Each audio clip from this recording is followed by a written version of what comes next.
നമസ്കാരം. ചൈനയിലെ വിശ്വവിഖ്യാതമായ വൻമതിൽ 1500 മൈൽ നീളം വരുന്ന ആ മഹാഭിത്തിയുടെ നിർമ്മാണ പശ്ചാത്തലത്തിൽ നടന്ന ഒരു കഥയുണ്ട്. ഈ കഥയെ ആധാരമാക്കി മഹാകവി വെണ്ണിക്കുളം ഗോപാലകുറുപ്പ് രചിച്ച ഖണ്ഡകാവ്യമാണ് മണിവിളക്ക്. എന്റെ കഥയുടെ പേര് അനശ്വര പത്നി. പ്രാചീന ചൈനയുടെ പ്രാന്തപ്രദേശത്തിലുള്ള മനോഹരമായ ഒരു ഗ്രാമം. ആ ഗ്രാമ ഹൃദയത്തിലൂടെ കളകള ഗാനം മുഴുക്കി ഒഴുകുന്ന സിക്കിയാം നദി. അതാ സിക്കിയാം നദി തീരത്ത് കൈകോർത്ത് നീങ്ങുന്ന 2 യുവമിഥുനങ്ങൾ. അവരുടെ വിവാഹം കഴിഞ്ഞതേയുള്ളൂ. ആ ചൈനീസ് സുന്ദരി മെച്ചിയാ, ആ ചെറുപ്പക്കാരന്റെ പേര് ഫ്രാൻസിസ്. ഫ്രാൻസിസ്, ഞാൻ എത്ര ഭാഗ്യവതിയാണ്. ചെറുപ്പത്തില് അച്ഛനും അമ്മയും നഷ്ടമായെങ്കിലും സ്നേഹിക്കാനും ലാളിക്കാനും അമ്മായി ഉണ്ടായിരുന്നു. ഇപ്പോഴതാ മനസ്സിനിണങ്ങിയ ഒരു ഭർത്താവിനെയും ലഭിച്ചു. അങ്ങ് എനിക്കൊരു വാക്കു തരണം, ഒരിക്കലും എന്നെ വിട്ടുപിരിയില്ലെന്ന്. ഒരിക്കലും ഞാൻ നിന്നെ വിട്ടുപിരിയില്ല, മരണത്തിൽ പോലും. സത്യം. പക്ഷെ അവരുടെ സന്തോഷ ദിനങ്ങൾക്ക് ദീർഘായുസ് ഉണ്ടായിരുന്നില്ല. മഹാനായ ഷിക്കിയാങ് ചക്രവർത്തിയാണ് നാട് ഭരിക്കുന്നത്. അദ്ദേഹം ഒരു രാജശാസന ഇറക്കി. മഹാജനങ്ങളെ, മഹത്തായ നമ്മുടെ മാതൃരാജ്യത്തെ ശത്രുക്കളിൽ നിന്നും രക്ഷിക്കുന്നതിനായി ഒരു നെടുങ്കോട്ട നിർമ്മിക്കാൻ ആഗ്രഹിക്കുന്നു. ഈ കോട്ടയുടെ നിർമ്മാണ പ്രവർത്തനങ്ങൾക്കായി ചൈനയിലെ ഏതൊരു ചെറുപ്പക്കാരനും എത്തിച്ചേരേണ്ടതാകുന്നു. ഉത്തരവ് അനുസരിക്കാത്തവരെ വധശിക്ഷയ്ക്ക് വിധേയരാക്കും. മതവിധുവിന്റെ മാദകവേളയിൽ മയങ്ങിക്കഴിഞ്ഞിരുന്ന ഫ്രാൻസിസും മെച്ചിയാങ്ങും ഈ വാർത്ത കേട്ടു. അവർ വീടിന്റെ പുറത്തേക്കേ ഇറങ്ങിയില്ല. ഒരു ദിവസം അകത്താരമില്ലേ? ഫ്രാൻസിസ് വാതിൽ തുറന്നപ്പോൾ ആയുധധാരികളായി 4-5 പട്ടാളക്കാർ. നീ ഒളിച്ചിരിക്കുകയായിരുന്നു അല്ലേ? മെച്ചിയാൻ കരഞ്ഞുകൊണ്ട് കാല് പിടിച്ച് പറഞ്ഞു, സർ, ദയവ് ചെയ്ത് അദ്ദേഹത്തെ ഒഴിവാക്കണം. ഞങ്ങളുടെ വിവാഹം കഴിഞ്ഞ് വെറും 3 ദിവസമേ ആയുള്ളൂ.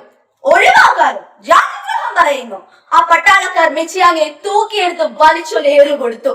മെച്ചിയാൻ കരഞ്ഞുകൊണ്ട് എത്തിയപ്പോഴേക്കും പട്ടാളക്കാർ ഫ്രാൻസിസുമായി പോയി കഴിഞ്ഞിരുന്നു. ആഴ്ചകളും മാസങ്ങളും കഴിഞ്ഞു. മെച്ചിയാങ്ങിനെ ഏക ആശ്രയമായിരുന്ന അമ്മായിയും ഈ ലോകത്തിനോട് വിട പറഞ്ഞു. അനാഥയായി തീർന്ന അവൾ തന്റെ ഭർത്താവിനെ കാത്തിരിക്കുകയാണ്. ഫ്രാൻസിസ് തിരിച്ചു വന്നില്ല. അവൾ അദ്ദേഹത്തിനെയും തേടി യാത്ര പുറപ്പെട്ടു. നീണ്ട കുറേ മാസങ്ങൾ യാത്ര ചെയ്തു. ഒടുവിൽ ആ കോട്ടയുടെ പണി നടക്കുന്ന സ്ഥലത്തെത്തി. അധികാരത്തിന്റെ ഗർഭ പോലെ ഉയർന്നു നിൽക്കുന്ന ആ മഹാഭിത്തി ആരെയും തെല്ല് വിശ്രമിക്കാൻ പോലും അനുവദിക്കാതെ ചാട്ടവാറുമായി കാവൽ നിൽക്കുന്ന കങ്കാണിമാർ. കണ്ടവരോടൊക്കെ മെച്ചിയാങ് അന്വേഷിച്ചു. നിങ്ങൾ കണ്ടു എന്റെ ഭർത്താവിനെ, ഫ്രാൻസിസിനെ? ഇല്ലേ. നിരാശയോടെ അവൾ തിരികെ നടന്നു. അതെ, ഒന്ന് നിൽക്കണേ, മെച്ചിയാങ് എന്നല്ലേ പേര്? അതെ, എങ്ങനെ മനസ്സിലായി? അവനോട് എല്ലാം പറഞ്ഞിരുന്നു. അദ്ദേഹത്തോട് ഒന്ന് പോയി പറയോ ഞാൻ വന്നിട്ടുണ്ടെന്ന്? ഇല്ല, ഞാൻ പറഞ്ഞാലും അവൻ വരില്ല. അതെന്താ? ഒരിക്കലും പിരിയില്ലെന്ന് കരം ഗ്രഹിച്ചവൻ ആ വാക്ക് തെറ്റിച്ചു. ഇന്ന് രാവിലെ അവൻ കോട്ടമുകളിൽ നിന്ന് താഴെ വീണ് മരിച്ചു. അത് കേട്ടതും മെച്ചിയാങ് ആർത്തു കരഞ്ഞു. ഈ വാർത്ത രാജാവിന്റെയും കാതിലെത്തി. മെച്ചിയാങ്ങിനെ രാജസന്നിധിയിലേക്ക് ആനയിക്കപ്പെട്ടു. മഹാരാജൻ, അങ്ങ് പ്രജാക്ഷേമ തൽപരനല്ലേ? ആർക്കു വേണ്ടിയാണ് അങ്ങ് മഹാദുർഗം കെട്ടുന്നത്? ഇവിടെ പിടഞ്ഞു വീണ് മരിക്കുന്ന ആയിരങ്ങളുടെ ജീവൻ അങ്ങ് ഒരു വിലയും കൽപ്പിക്കുന്നില്ലേ? രാജ്യത്തിനായി ജീവൻ ബലി നൽകിയ നിന്റെ ഭർത്താവ് ധീരനാണ്. 10,000 കണക്കിന് നാഴികകൾ കടന്ന് ഇവിടെ വന്ന് നിന്റെ നിശ്ചയദാർഢ്യത്തിന് നാം എന്തെങ്കിലും നൽകേണ്ടതുണ്ടോ? വേണ്ട, എനിക്കൊന്നും വേണ്ട. എനിക്ക് ഏറെ വിലപ്പെട്ടത് എന്റെ ഭർത്താവിന്റെ ജീവനായിരുന്നു. അദ്ദേഹമില്ലാതെ ഞാൻ എന്തിനാണ് ജീവിക്കുന്നത്?